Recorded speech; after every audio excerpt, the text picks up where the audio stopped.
satgas pengamanannya pasti ada.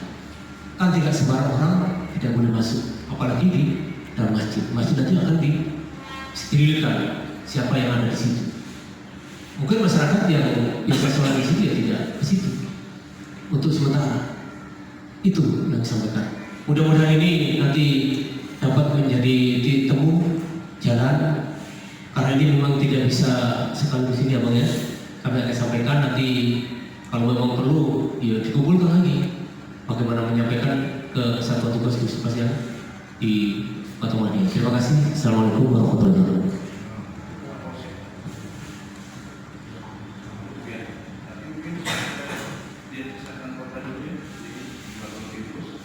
Setelah itu nanti Pak Nur Hadi mungkin Bapaknya ke pintu dulu, silakan.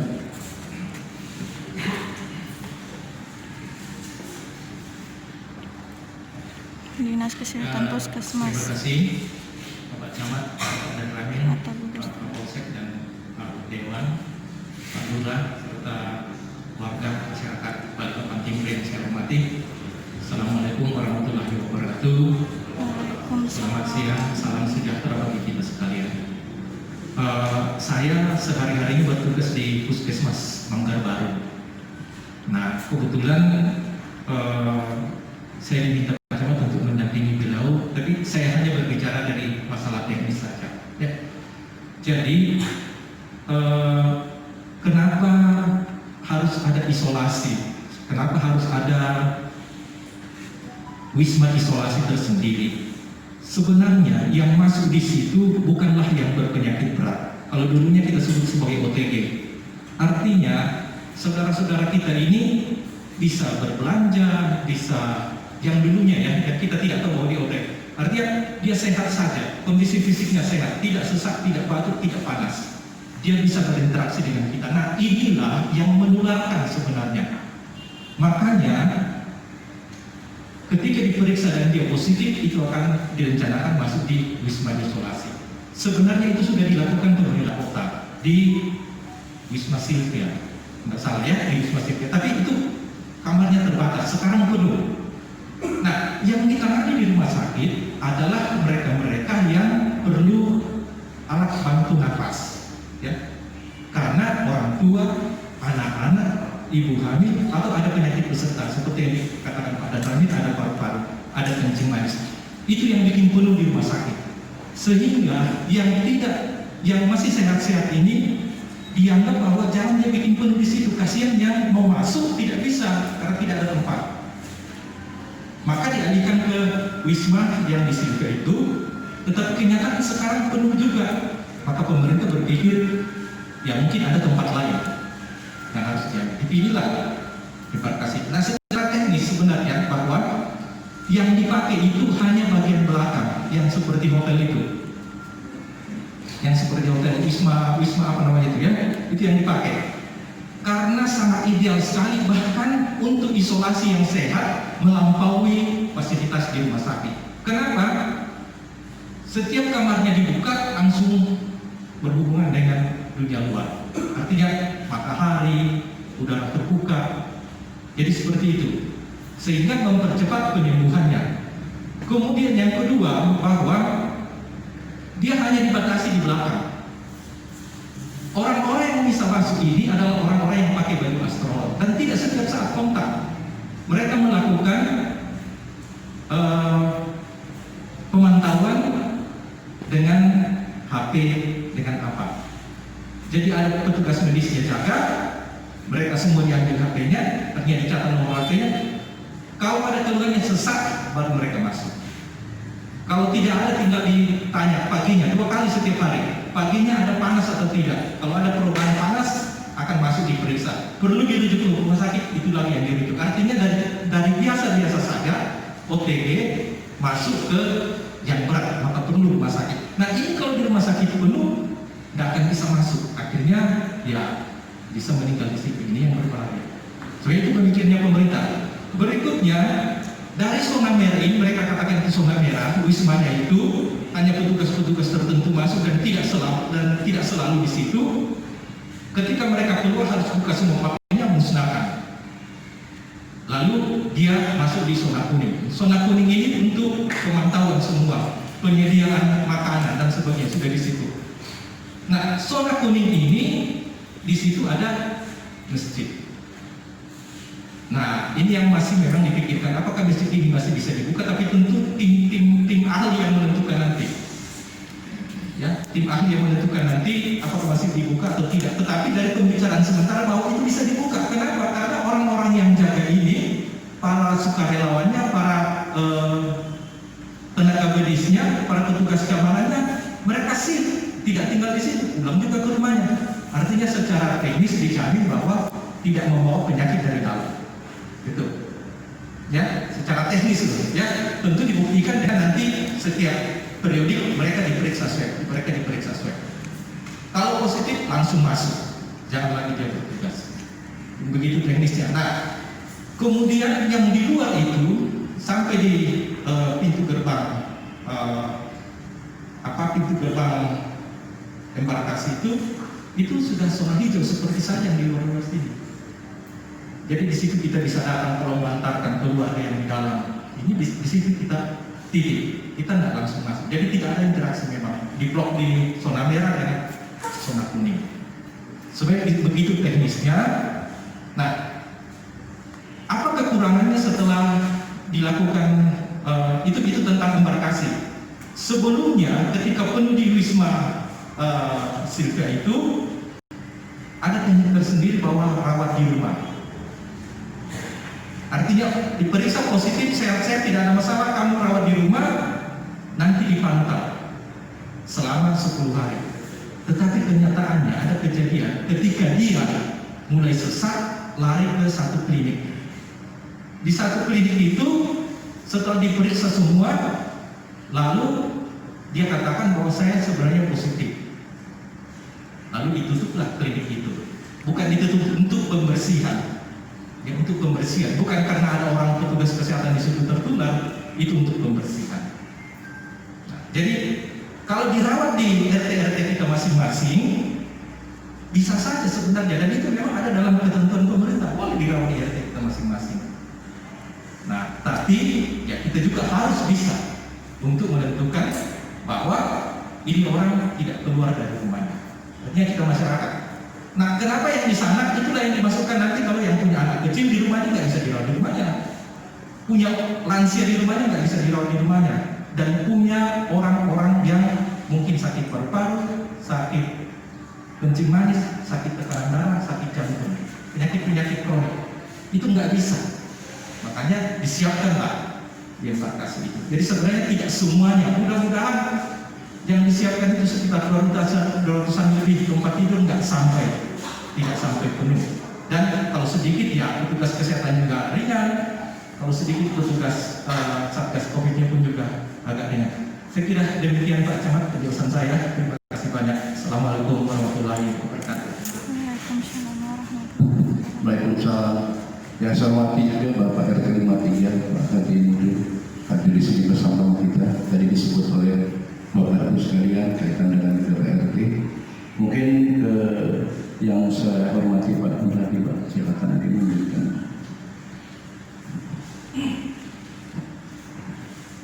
Bismillahirrahmanirrahim. Assalamualaikum warahmatullahi wabarakatuh. Alhamdulillah wa syukur wa nikmatillah, salatu wassalamu ala Rasulillah. Yang saya hormati Pak Dan Ramil, Pak Camat, Bimpus Manggar Baru, Pak Lurah, saudara-saudara semua dari Ormas dan OKP, tokoh masyarakat, tokoh agama.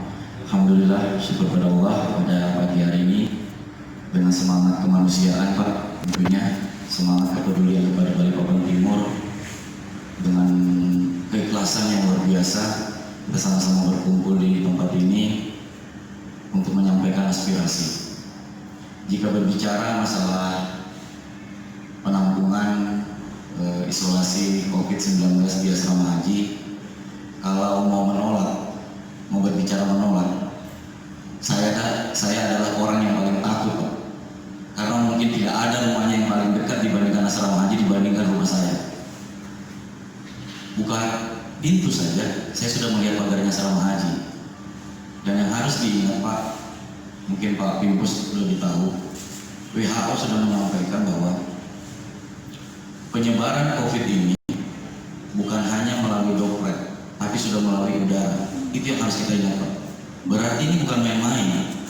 Jarak berapapun meter, selama dia masih ngambang-ngambang itu virus, tidak ada yang bisa menjamin kami yang di dekatnya orang yang sudah terkena virus akan tidak terkena. Oke, Bapak tadi menyampaikan panjang lebar tentang teknisnya masalah kesehatan. Kami di sini tidak ada yang terlalu mengerti karena kami adalah orang-orang awam, Pak. Tapi kami adalah orang manusiawi yang mungkin memang punya rasa kecemasan. Kecemasan apabila semua, bahkan Bapak tadi mengatakan ada kurang lebih mungkin sekitar 200. Ini bukan orang yang sedikit, Pak. Itu sama saja dengan satu RT. Perkiraan. Saya adalah salah satu anggota dewan yang sudah menyampaikannya ke depan sekda bahwa saya paling menolak apabila ada orang yang ditampung di asrama haji dengan status sebagai OTG. Baru OTG saya sudah menolak, Pak. Apalagi kalau sudah positif. Saya di rumah punya anak, saya di rumah punya orang tua. Bagaimana mereka? Mungkin kalau kami ini anak muda mungkin masih bisa menjaga tubuh kita, Pak. Jadi saya lucu sebenarnya pada saat Pak Wali Kota menyambangi asrama haji, bahasanya kemarin itu mensurvei, Pak. Saya nggak tahu kacamata dia. Tapi yang saya paling tidak terima, ada salah satu anggota dewan yang dekat dengan asrama haji tidak pernah sekalipun diajak berbicara. Apa maksudnya pemerintah? Oke, memang katanya instruksi dari Menteri Agama dari Jokowi, tapi mereka tidak pernah melihat dampaknya bagaimana. Wali kota, sekda, siapapun ketua DPR tidak pernah mengajak saya berbicara. Enak aja rumah kalian jauh tidur nyenyak, terus buka pintu saja langsung lihat asrama haji. Saya bukan tidak mempunyai rasa kemanusiaan, bukan. Tapi pemerintah kota bukan begini caranya harusnya. Kita punya uang kok, kita punya anggaran. APBD kita sudah dibuat habis-habisan. Untuk membangun jembatan saja saya ditolak gara-gara katanya COVID. Semua anggaran semua dipotong gara-gara COVID. Perjalanan dinas semua dipotong, mungkin termasuk anggaran pemerintah kota, termasuk pecamat, semua dipotong gara-gara COVID. Ambil aja uangnya, Pak, sewa itu hotel. Itu sudah saya sampaikan. Ada pindah kutai. Kalau memang semua bisa diatur. Sampai sekarang, Pak, dua asrama haji memang dipakai, Bekasi dan Surabaya. Tapi bisa diingat, mereka adalah dua kota yang betul-betul sudah sangat parah. Dan harus diingat juga, sebelum menggunakan asrama haji, mereka juga sudah menggunakan hotel. Kita satu pun hotel belum ada kita pakai. Belum ada, Pak, hotel. Makanya bukan saya melawan pemerintah, bukan. Tapi saya ingin warga saya Balikpapan Timur itu selamat. Itu saja. Betul. Menjadi kecamatan yang pengidap COVID yang terendah itu menjadi sebuah kebanggaan. Tapi lebih bangga lagi kami kalau jangan dibuat lagi masalah baru. Dari 2014 saya menjadi anggota dewan, saya selalu meminta rumah sakit, tidak pernah dipedulikan. Selalu bilang tidak ada dalam RPJMD, tidak ada dalam visi misinya wali kota. Giliran sudah ada penyakit, mau ditaruh di sini. Dikira di Balikpapan Timur cuma tempat sampah. Betul. Jadi saya setelah ini akan menyampaikan juga, karena kami setelah ini akan ada rapat anggaran, Pak, di DPRD. Jam 11 nanti ada rapat anggaran di DPRD. Saya akan menyampaikan kembali ke sekda untuk mempertimbangkan, mungkin kalau katanya buang anju 1000 kali, kalau saya mungkin 1 juta kali lagi. Pikirkan itu. Dari dulu saya minta, Pak, rumah sakit di Balikpapan Timur, tapi nggak pernah kita dihiraukan. Katanya lahan. Kalau Balikpapan Timur mau lahan aja, kalau biar 10 rumah sakit masih banyak. Betul. Cuma ada niatnya apa enggak, itu aja. Jadi saya mohon maaf Pak Camat, saya saya mewakili diri pribadi karena saya bukan mewakili anggota DPRD, karena kalau keputusan DPRD harus melalui quorum. Saya secara pribadi sangat menolak apabila asrama haji dijadikan tempat isolasi, karena sudah jelas fasilitas bukan untuk menangani orang sakit. Betul.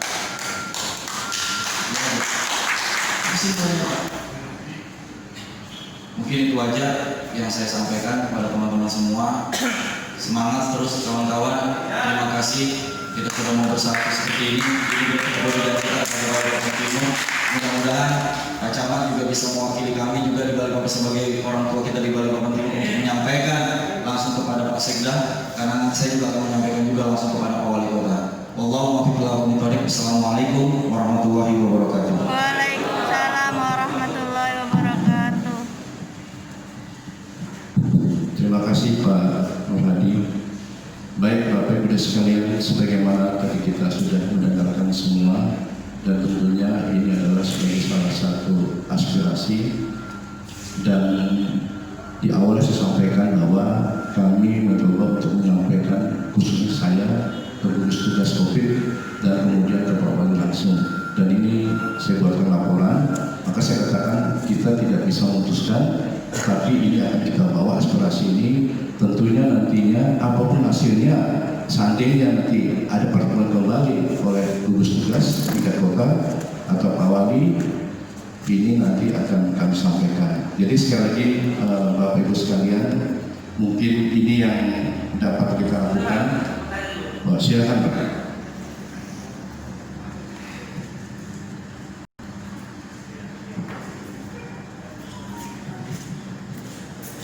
Bismillahirrahmanirrahim. Assalamualaikum warahmatullahi wabarakatuh. Alhamdulillah wassalatu wa la hawla wa la quwwata illa billah, amma ba'du. Allahumma shalli wa sallim ala sayyidina Muhammad wa ala alihi wa sahbihi.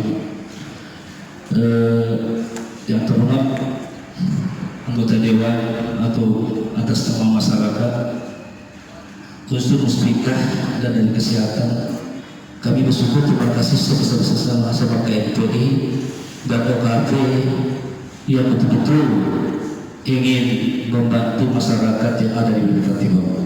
Kami selaku warga siap mendukung dan membantu kegiatan OKP bila terjadi hal-hal yang tidak kita inginkan dalam menangani isolasi mandiri. Saya tidak terlalu lama Pak. Ada poin yang perlu tentu Bapak sampaikan ke Wali Kota. Syukur-syukur alhamdulillah ada anggota DPR kita. Kalau kita berbicara aspirasi, cukuplah anggota dewan kita nanti berbicara mewakili warga dan masyarakat OKP yang ada di Balikpapan Timur. Mudah-mudahan itu tercapai. Ada satu pertanyaan saya Bapak. Bila Wali Kota tetap memaksa kita kasih, apa yang Bapak lakukan? Khusus untuk warga kita Timur. Itu poin satu. Kedua, saya mengharap Pak, isolasi mandiri itu tetap berjalan di hotel, karena saya melihat kondisi ini, banyak saya melihat para pejabat yang di luar daerah, masyarakat kecil, dia diisolasi di rumah tapi kediaman. Saya ini peserta pribadi, 2 anak pernah saya diisolasi Pak mandiri.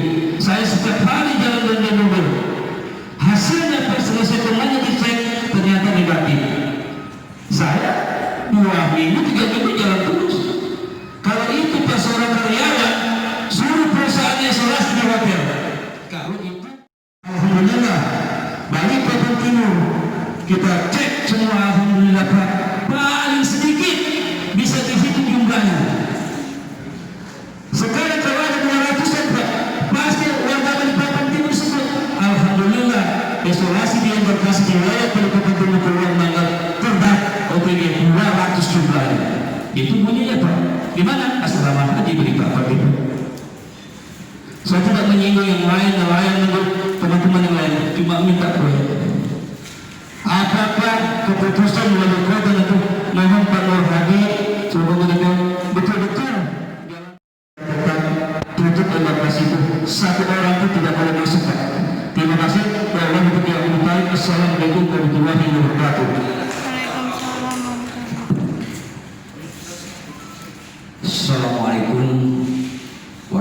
warahmatullahi wabarakatuh. Selamat siang, salam sejahtera buat kita semua. Yang kami hormati Bapak Balikpapan Timur, saudara kami dari anggota DPRD daerah pemilihan Balikpapan Timur, Bapak Dan Ramil yang mewakili Kapolsek dari Bapak DKK ya Pak, Kesehatan dan Puskesmas.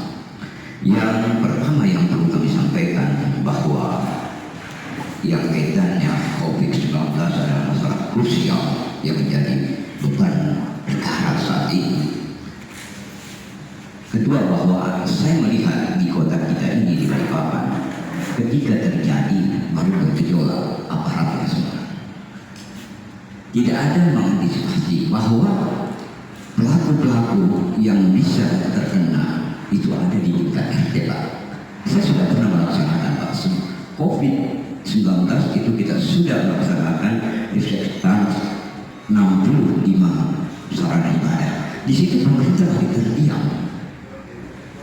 Nah, di sini tidak ada pencegahan yang konkret. Padahal anggaran ada. Ini termasuk anggota DPR. Silakan Pak. Ini saya berikan masukan saudara bahwa bukti bahwa pemerintah, karena kalau itu secepatnya pada waktu itu sebelum menyebarnya COVID mengantisipasi, karena kita ada pelaku yang terkena itu ada di tingkat RT Pak. Bagaimana sistem yang harus diterapkan oleh pemerintah? Nah, padahal anggaran ada, hanya diberikan sembako apa saja, itu tidak menyelesaikan alat, tidak fokus pada substansi masalah, tidak fokus pada substansi masalah.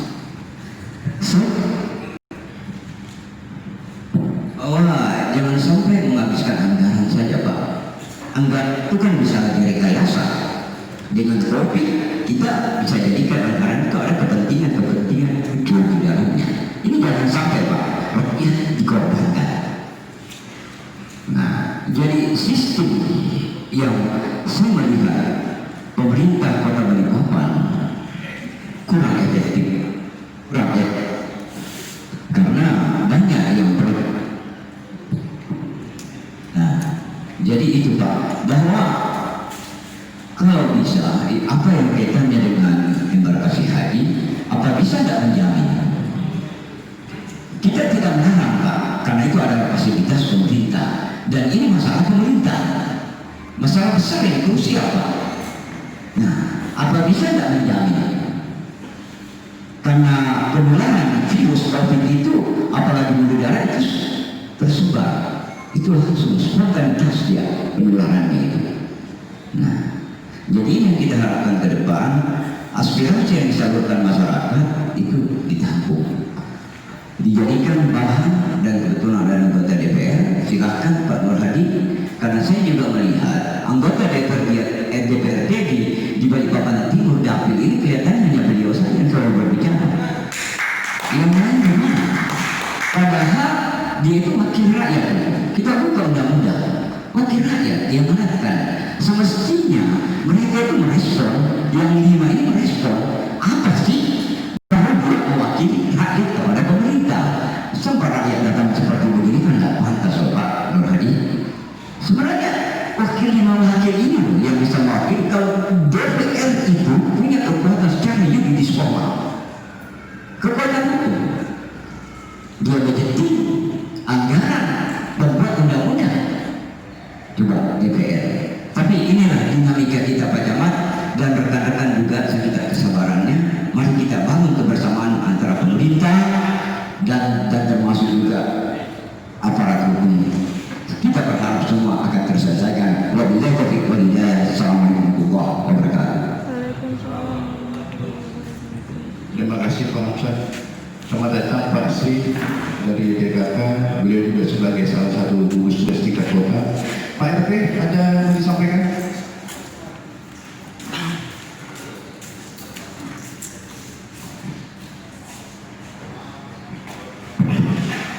Bismillahirrahmanirrahim. Assalamualaikum warahmatullahi wabarakatuh. Alhamdulillah, syukur kepada Allah Subhanahu wa taala yang mana pada pagi ini kita masih diberikan semua kesempatan untuk hadir memberikan aspirasi kita sebagai masyarakat Balikpapan Timur. Saya perkenalkan diri, saya namanya Pak Haji Nurdin, Pak Ketua RT yang punya wilayah RT 53, dan betul-betul itu rumah dengan asrama haji berdampingan. Jadi terus terang kami sebagai ketua RT juga menolak, maupun kemarin ada pertemuan asrama haji, tapi memang itu tidak disampaikan kita kepada RT. Sebenarnya pemerintah daerah pun juga kalau mau masuk di wilayah kita, paling sedikit kita disampaikan.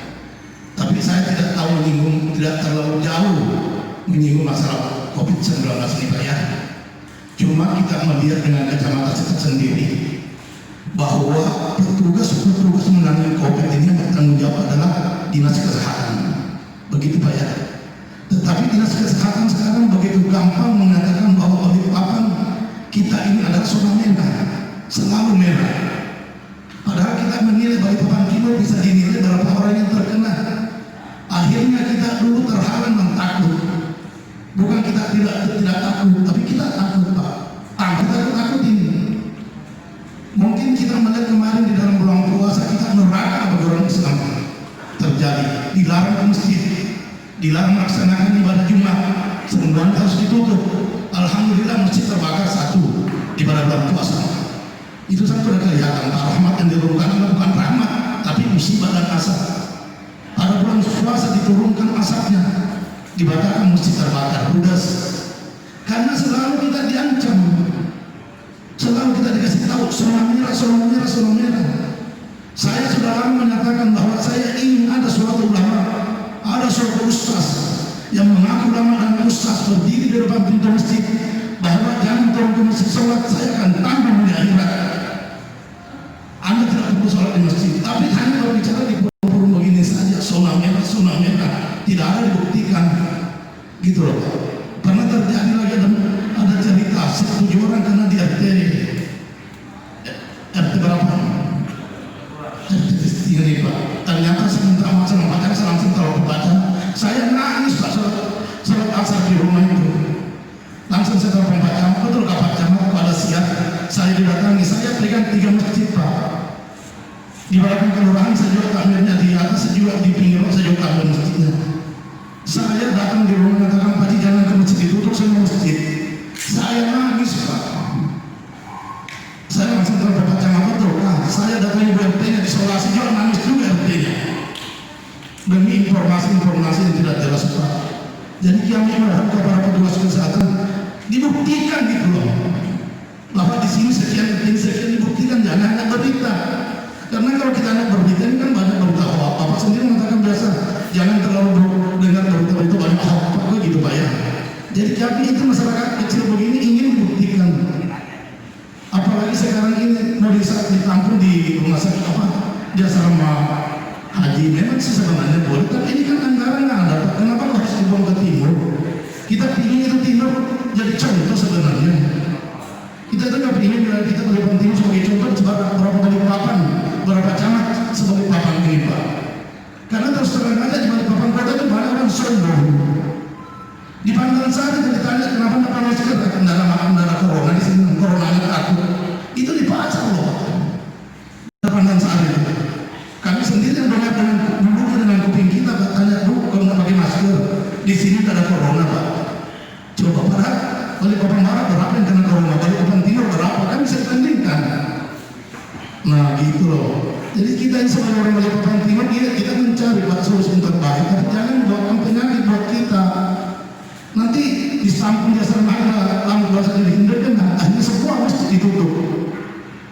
Nggak boleh kita keluar nanti dari rumah, harus kita taati karena pemerintah. Jadi sebelum kita terjangkit penyakit begitu, kita harus pikirkan. Kalau memang harus di kota itu ada berapa hotel, di kota berapa besar kemarin itu nganggur.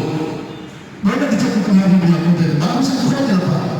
Sekarang hotel-hotel menangis, bisa bayar pajak, gara-gara tidak ada yang ngisi hotelnya Pak. Kenapa harus dibawa ke asrama haji ditaruh di pinggir laut, tapi udaranya masuk ke daerah, ke darat? Kami loh perbatasan Pak.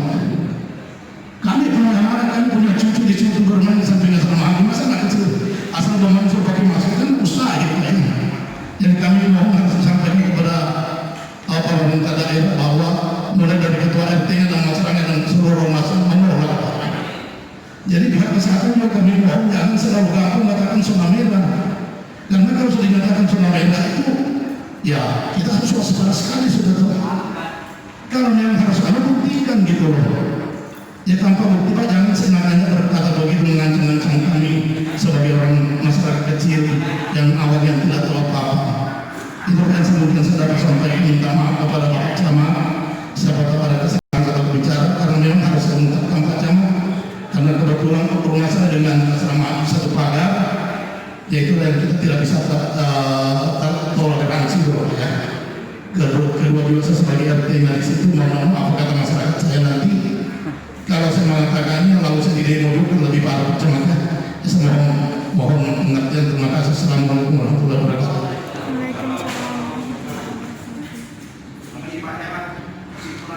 Ya, makasih Pak Nurdin, Pak Ketua RT kita.